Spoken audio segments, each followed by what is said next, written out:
விஜய் இதை சொன்னார் அப்படின்னா என்ன சொல்லுங்க, நான் கூட ஓபன் பண்ணுவேன். பாக்குறவங்க விஜய்க்கு ஓட்டு போட மாட்டாங்க. விஜய் அவர்கள் ஏதாவது பேசினா இந்த அளவுக்கு ஒரு தாக்கத்தை ஏற்படுத்துதுன்னா ஒரு ஆர்வத்துல தானே பாக்குறாங்க. 2 வார்த்தைக்கு மேல டயலாக் பேச மாட்டாரு. எத்தனை பொதுக்கூட்டம் நடத்திருக்காரு, 10 நிமிஷம் வெளியிட்டு இருக்காரு, 10 நிமிஷம் வெளியிட்டு இருக்காரு. இப்ப வெளியிடுவாருமா, 43 பேர் செத்து போயிட்டாங்க. இப்ப வெளியிடுவாரு 10 நிமிஷம். செத்த போது ஏன் வெளியிடல, அப்பயே ஓடி ஒளிஞ்சாரு. புஷ்கின்னு ஓட்டாரு, புஷ்கியானது புஷ்கின்னு ஓட்டாரு. இவர் ஆதவாசின்னு ஆளே காணும். இப்ப வந்து டயலாக் பேசுறாங்க. நான் என்ன சொல்றேன்னா, பிள்ளைங்களுக்கு கருத்து சொல்லுவேன். இப்ப எங்க அண்ணன் வந்து பார்த்தேன், சீமான் வந்து ஏன் வந்து இளைஞர்களை தடம் மாறாம இருக்கு.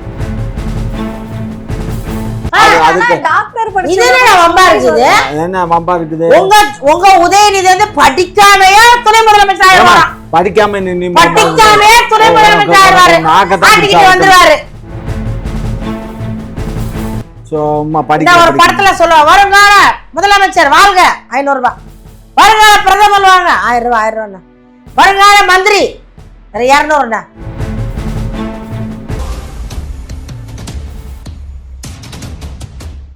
விஜய் அவர்கள் வந்து சமீபத்துல வந்து இந்த எஸ்ஐஆருக்காக வீடியோல வெளியிட்டு இருந்தாரு. கிட்டத்தட்ட அது வந்து ஒரு 3 கோடி மக்களை வந்து ரீச் ஆகியிருக்கு.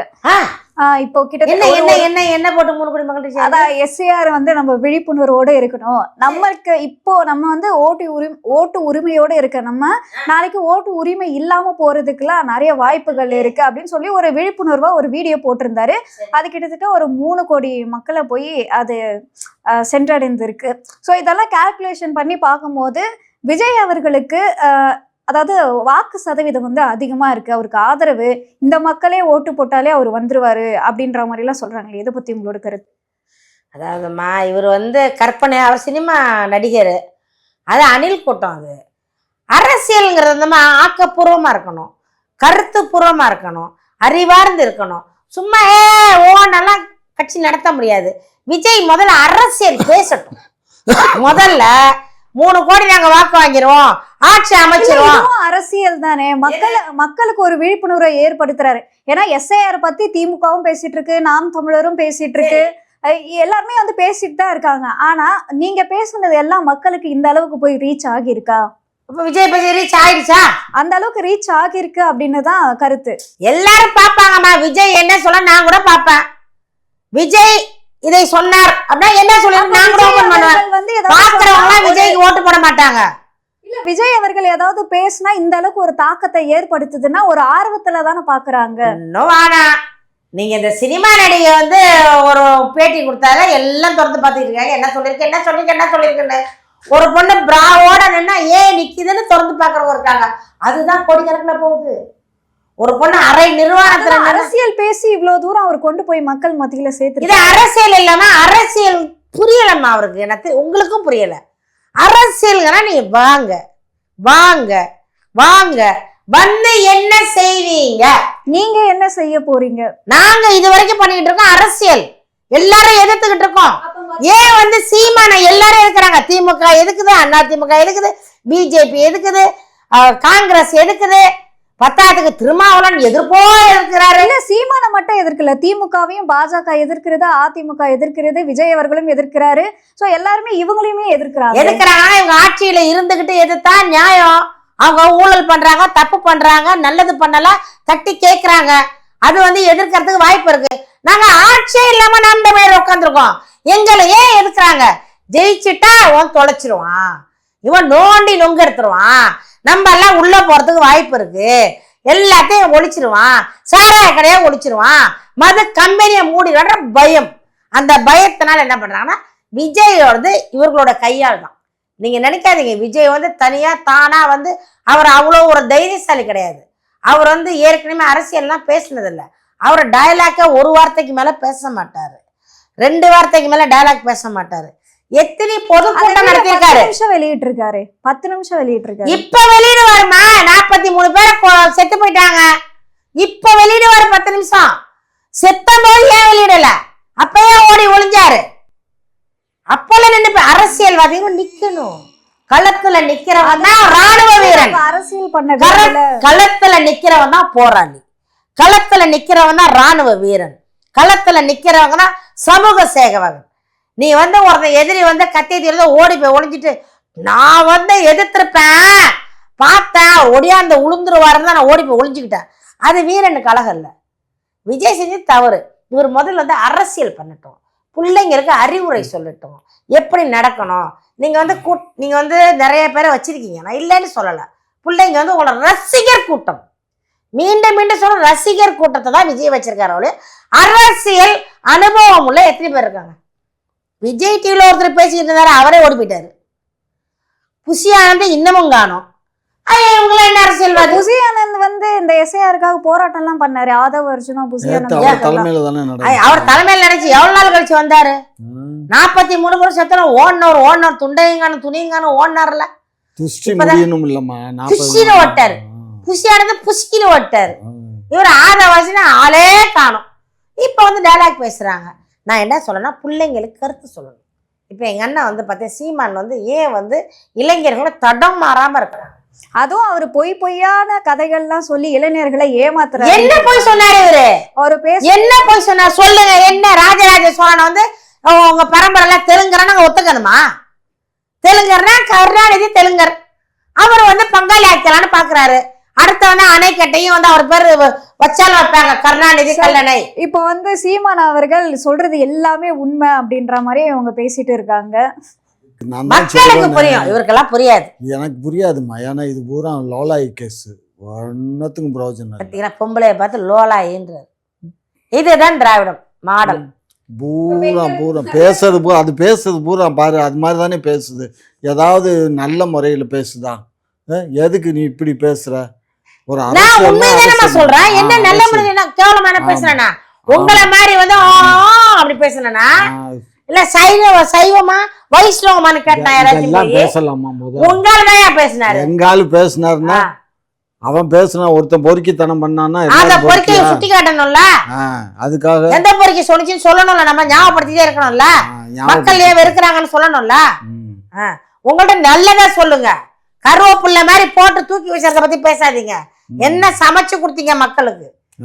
எவ்வளவு வேலை வாய்ப்பு கொடுத்தீங்க? ஏமா வேலை இல்ல திண்டாட்டமே தமிழ்நாட்டுல இல்லம்மா. எல்லாத்துக்குமே வேலை இருக்குமா? எல்லாத்துக்கும் படிச்ச பிள்ளைய அது இதுக்கு படிப்புக்கு தகுந்த வேலையும் இல்லை. எல்லா வேலையும் பாக்குறவங்களுக்கு எல்லா வேலையும் இருக்கு. படிச்ச வேலை நான் வந்து கலெக்டருக்கு படிச்சிருக்கேன்னா கலெக்டர் வேலை தான் கிடைக்காது.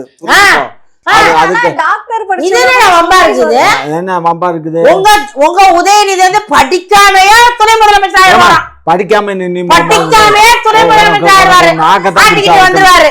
ஆனா எங்க பிள்ளைங்க டாக்டருக்கு படிச்சுட்டு கூட வேலை எல்லாம் இருக்கிற வேலை செய்யணும். சொமோட்டோ எல்லாம் ஓட்டிக்கிட்டு இருக்காங்க.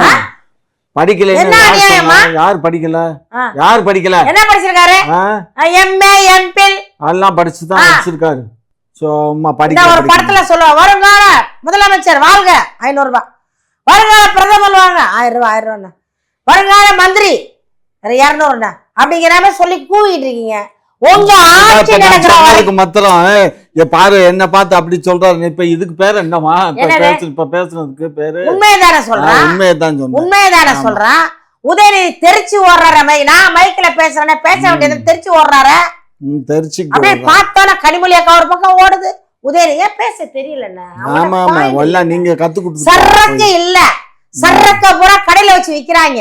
சரக்கு இல்லை, இருக்கு சரக்கு இருக்கு. எங்க இருக்குன்னா டாஸ்மார்க்ல இருக்கு. இங்க சரக்கு இல்ல. சொன்னா கோவம் வரும்.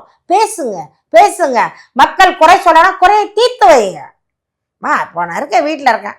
பேத்தி வந்து சொல்றான், ஒரு பேரனோ பேத்தியோ யாரோ பொண்ணோ, அம்மா நீ குழம்பு நல்லா இல்லம்மா, நாளைக்கு திருத்தி வைக்கதான் பாக்கணும். எப்படி சொல்லுவ நீ?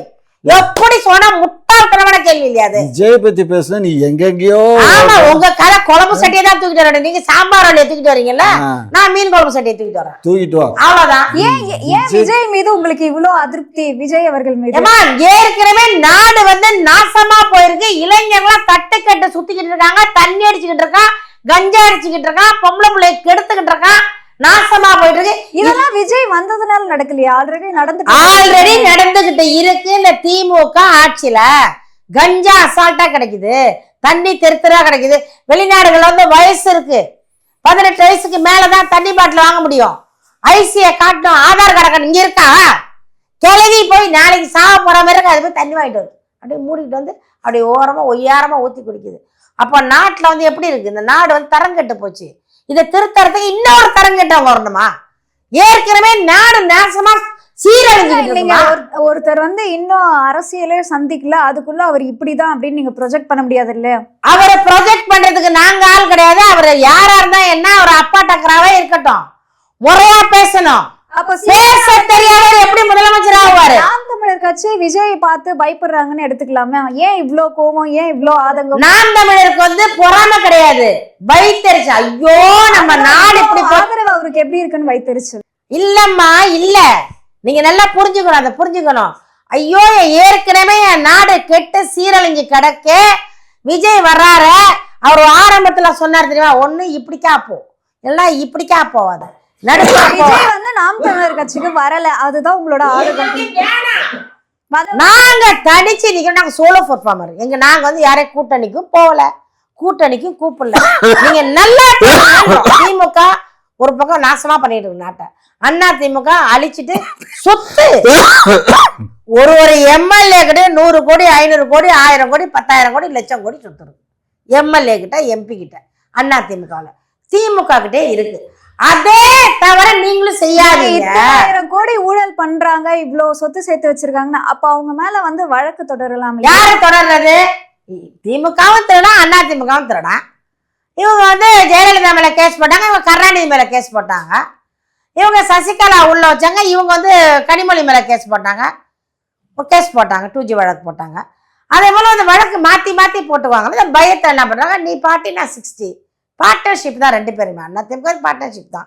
இப்ப என்ன சொன்னா, அறிவு சார்ந்த அரசியல் வேணும்னு நாங்க நினைக்கிறோம். நாங்க என்ன நினைக்கிறோம்னா, பிள்ளைங்க தரங்கிட்டு போய் எங்க நாம் தமிழர்ல தண்ணி யாருக்கு அறிவு இருக்கு? யாருக்கு? எங்க நாம் தமிழர் பிள்ளைங்க தண்ணி அடிக்க மாட்டாங்க, சிகரெட் குடிக்க மாட்டாங்க, பெண்களை பாலியல் பண்ண மாட்டாங்க, யாருமே கை வைக்க மாட்டாங்க. அப்ப பொம்பளை கை வைக்கலைன்னா எப்படி புள்ள பிறக்குது? அது பொண்டாட்டிய தோடுவான். இதே போறவங்க எல்லாம் புள்ள கொடுத்துட்டு போல, திமுகங்கிற மாதிரி தம்பி பாப்பா கொடுக்குற அண்ணா திமுக மாதிரி. என்ன நாங்க வந்து நாம் தமிழ் அதெல்லாம் கிடையாது. அந்த அறிவு சார்ந்து வளர்க்கும் பொழுது என்ன சொன்னா, விஜய் வரட்டும், வரவேற்கும். என்ன சொன்னா, தெளிவா வாங்க, அரசியலோட வாங்க, சினிமா பாடியோட வராதிங்க. Hello uncle, Stalin uncle, Modi ஐயா, நரேந்திர மோடி, இதெல்லாம் அரசியல் கிடையாது. முறையா பேசுங்க. ஏன் இப்படி பண்றீங்க, ஏன் இதை செய்றீங்க, ஏன் வேலைக்கு போங்க, தற்கொலை தினமா ஒடியாராதீங்க, அந்த கிரீஸ் போட்ட கம்மி மேல ஏறாதீங்க சொன்னா கேட்பாங்க. விஜய் சொன்னா கேட்பாங்க. மரத்து மேல ஏறாதடா கத்துனார்ல, கிரீஸ் இதெல்லாம் வந்து யாரா விஜய் சொல்லணும். ஃபர்ஸ்ட் வந்து ஒழுக்கத்தை கொண்டு வரணும். நீங்க நாம் தமிழ் ஆர்மி மாதிரி, ஆர்மி ஆபீசர் மாதிரி எங்க அண்ணன் என்ன சீமான் விளையாட்டா நினைக்கிறீங்களா? பட்டுன்னு அடிச்சிடுவாரு. மேடையில நின்றுட்டு தப்பா பேச அவனை இறக்கடான்னுடுவாரு. நான் பார்த்திருக்கோம். மேடையில ஏறி சரியில்லை பேச்சுனாக்கு அவனை இறக்கடா அப்படின்ட்டுவாரு. உடனே இறக்கிடுவாங்க. இறக்கணும் வந்து என்னன்னா அண்ணன் தான் இறக்க சொல்லுவாங்க. இல்ல உங்களுக்கு வர்றது வந்து குறைந்த அளவுல ஒரு 100-200 பேர் வராங்க, அப்ப அங்க இங்க ஏறி இருக்காங்க, அங்க ஏறி இருக்காங்கன்னு. விஜய் அவர்களுக்கு வர்றது வந்து ஆயிரக்கணக்குல வராங்க, ஏன்னா லட்சக்கணக்குல வராங்கன்னு சொல்லி இல்ல ரசிகர் கூட்டம். அதுதான் நான் சொல்றேன், தற்கொலை. அதான் ஒவ்வொருத்தரையும் வந்து கவனிக்க முடியாது இல்லையா? அப்ப வந்து மக்கள் வந்து அப்ப கவனிக்க முடியாது. எதுக்கு தலைவர் வர, ஏன் கட்சி ஆரம்பிக்கிற? ஒவ்வொருத்தரையும் கவனிக்கணும், ஒருத்தரையும் கட்டுப்படுத்தணும். ஓன் பேச்சையே கேட்காத அந்த இளைஞர்கள் நாட்டு மக்கள் பேச்சை எப்படி கேட்பாங்க? அரசாங்கம் பேச்சை எப்படி கேட்பாங்க? காவல்துறை பேச்சை எப்படி கேட்பாங்க? வழக்கறிஞர் பேச்சை எப்படி கேட்பாங்க? உங்களுக்கே தலைவருக்கு அடங்காதப்பல யாருக்கு அடங்காது? நடசா தெரியாது. அவர் ஆர்வ கோளாறு, ஆர்வ மிகுதி. எம்ஜிஆர் பின்னாடி இப்படி ஓடல, சிவாஜி பின்னாடி இப்படி ஓடல, ரஜினி வர்றதே இல்லை வெளியில, அவரு வேற கேஸ். கமல் ஆனா வெளியில வந்தாரு, அவருக்கு இப்படி ஏறிக்கிட்டு போகல. நான் எல்லாம் கமல் ரசிகை தான். நாங்கெல்லாம் ஒரு தடவை கூட அவரை பார்க்கணும்னு நினைச்சதே கிடையாது. படத்துல பாக்குறோம், அவ்வளவுதான். விஜய்னா கடவுள் கிடையாது. போய் என்ன 43 பேர் செத்ததான் மிச்சம். இன்னைக்கு போய் ஓடி ஒளிஞ்சிட்டாரு. இன்னைக்கு மாட்டி உள்ள போனவன் நிலைமை என்ன இது வரைக்கும் தெரியுமா? அவருக்கு தெரியுமா? விஜய்க்கு விஜயை பத்தி பெருமையா பேசாது. என்கிட்ட இருக்கு. ஏன் சொந்தக்காரன், புதுக்கோட்டையை சேர்ந்தவன், ஜட்ஜை வந்து தப்பா பேச உள்ள தூக்கி போட்டான். அதுதான் அந்த கட்சி வந்து சொல்லிட்டாங்களா, வாழ்நாள் முழுவதும் உங்களுக்கு தேவையான விஷயங்களை என்னென்ன தேவையோ எங்ககிட்ட வந்து கேளுங்க, நாங்க நிறைவேற்றிச்சாங்க. 3 மாசமா இதுல புலர் ஜெயில இருந்து அவங்க சொந்தக்காரன், அப்பா இல்லாத பையன். ஏழ்மை விட்டு பையன். எல்லாரும் ஊர்ல காசு போட்டு இன்னைக்கு 1 லட்சம் ரூபாய் செலவு பண்ணி முந்தா நாள் தான் பெயில்ல வந்திருக்கான். என் வீட்டுல தங்கியிருந்தாங்க அவங்க சொந்தக்காரங்க எல்லாம். முந்தா நாள் தான் அவன் பெயில் எடுத்து கையெழுத்து போட்டுக்கிட்டு இருக்கான் ஸ்டேஷன்ல. இப்போ இது வரைக்கும் நான் கேட்டேன், என்னடா இது போன் அடிச்சு சொன்னேன், யாரும் இது வரைக்கும் கேட்கலாமா, யாரும் பார்க்கலாமா, எதுவுமே தெரியாதம்மா. நான் சொன்னேன், ஒழுங்கு மரியாதை ரூம்ல இருந்தியா, கையெழுத்து போட்டியா, ஊருக்கு போ, பொழப்பு இருக்கு, நீ தேவையான போய் வேணா பார்க்கவா, என்ன பரந்துரா அவர் இருக்கிறது விஜய் பார்க்க வேணாரு, நீ பரந்தூர் இல்ல பனையூர் பேர பாருங்க. பனையூர்ல போய் பனைமரத்துல இருப்பார் அப்படின்னு சொன்னேன். பனையூர்ல பனைமரத்துல இருப்பார், நீ பார்க்காத, ஒழுங்கு உன் மேல ஒரு கேஸ் இருக்கு, கையெழுத்த ஒழுங்கா போட்டு ஊருக்கு போய் சேர்ற வழியே பாரு, அதுக்கப்புறம் அந்த ஊர்ல போய் ஆட்ட வேணா பாருங்க. 1 லட்சம் ரூபாய் செலவு பண்ணி வெளில வந்திருக்கான். விஜய் பார்த்தாரா?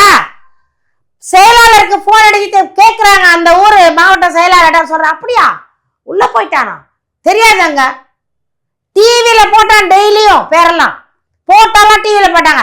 அப்ப அது கூட தெரியாத கட்சிக்காரங்க நாளைக்கு மக்களுக்கு என்ன செய்வாங்க? நான் கேட்கறது ஒரே கேள்வி.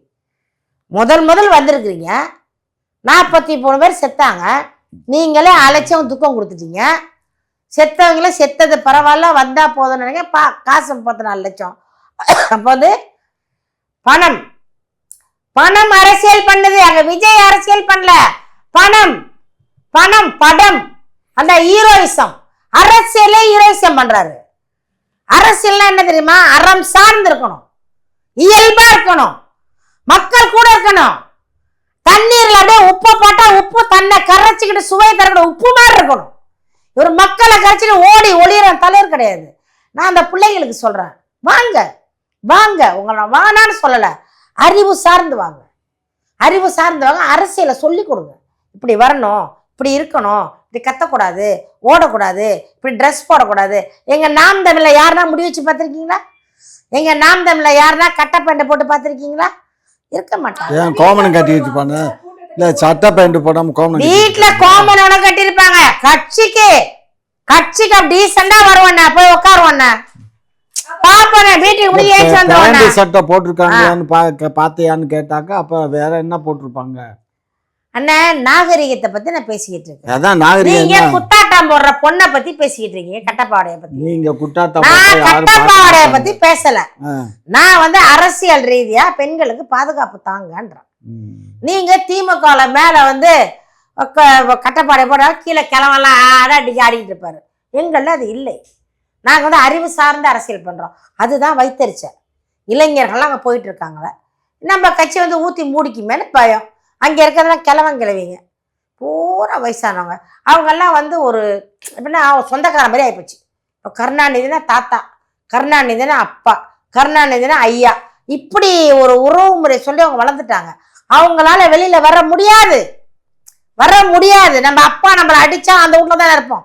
நம்ம அம்மா கழிவுகளும் நம்மளை ஊத்தினாலும் அங்கே தானே இருப்போம். நம்ம பொண்டாட்டி பட்டினியா 3 வேலை போட்டாலும் அந்த வீட்டில் தானே கிடப்போம். அந்த மாதிரி உறவு முறையில் இருக்காங்க திமுக. அந்த உறவெல்லாம் காலி ஆயிடுச்சு. இப்போ இளைஞர்கள் சிந்திக்க ஆரம்பிச்சுட்டாங்க. இனிமே வருவாங்க பாருங்க 26ல ஓன்னு கொடுப்பாங்க மக்கள். ஓட்டு உங்களுக்கு தான் ஓ போட போறேன் விஜய், பார்த்துக்கிட்டே அண்ணன். நாங்க வந்து மேல எங்க ஓட்டு குறைஞ்சிருக்கா? இப்ப தேர்தல் வந்தா தான் தெரியும். 26ல பாருங்க, 26ல பாருங்க. ஏற்கனவே எங்க அண்ணன் வந்து முதல் ஆர்கே நகர் நிற்கும் போது ஒரு 1000 ஓட்டம் என்னமோ தான் வாங்கினாரு. அப்புறம் ஒரு 5000 வாங்கினாரு. அப்புறம் 50000 ஆச்சு. அப்புறம் 5 லட்சம் ஆச்சு. இன்னைக்கு 50 லட்சம் நெருங்கிட்டு அதுக்கு மேலேயும் போயிருச்சு. நாங்க வளர்த்துக்கிட்டு இருக்கோம். நாங்க மெதுவா வளர்றோம். நீங்க திடீர்னு வளரக்கூடாது. திடீர்னு வளர்ந்தா நோய்.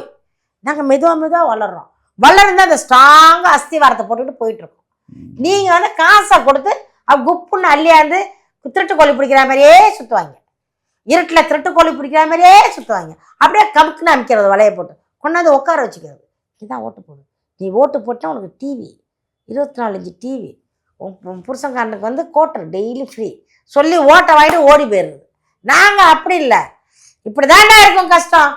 காசு கொடுக்க மாட்டேன், ஒருவேளை சாப்பாடு கையில் காசு கொண்டா பாரு, முடிஞ்ச வரைக்கும் சுத்து, முடிஞ்சவொன்னா போ.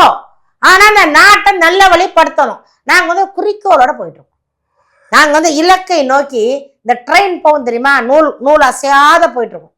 தண்டவாளத்து மேலேயே போவோம். அந்த மாதிரி நாங்கள் தண்டவாளத்து மேலே போயிட்டுருக்கோம். நீங்க வந்து காட்டாற்ற வெள்ளத்துல அடிச்சு ஓடிக்கிட்டு இருக்கீங்க. ஒரு இடத்துல மொத்தமா குடிங்க, ஒரு நாளைக்கு ஊத்திக்க போகுது. நீங்க பாருங்க, அவங்க ஊத்திக்கிட்டாலும் பிரச்சனை இல்லைம்மா. சொத்து இருக்குமா, எக்கச்சக்கமான சொத்து. இன்னைக்கு தமிழ்நாடு அவர்கள் தான் ஓனர். தமிழ்நாட்டின் ஓனர் யாருன்னா, முதல் ஓனர் வந்து அவர் திமுக, இரண்டாவது ஓனர் வந்து அதிமுக. அவர்கள்ட்ட அந்த எம்எல்ஏ எம்பி அந்த குரூப்ஸ் கிட்ட தான் இருக்கு பணம். மக்கள் வந்து பாவம் சோத்துக்கு பிச்சை எடுக்கிறாங்க. பிச்சைக்காரர்கள் நாடாக்கியது இந்த பணக்காரர்கள், மக்களை ஏழையாக்கியது இந்த கோடீஸ்வரர்கள், மக்களை பாமரனாக்கியது இந்த அறிவாளிகள். இவர்கள் தான் அந்த நாட்டை நாசமாயிட்டாங்க. 26ல பாருங்க, மக்கள் வைக்க போறாங்க வேட்டு.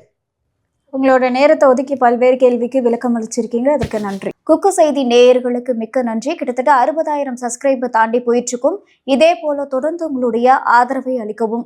அது மட்டும் இல்லாம லைக் பண்ணுங்க, ஷேர் பண்ணுங்க, சப்ஸ்கிரைப் பண்ணுங்க.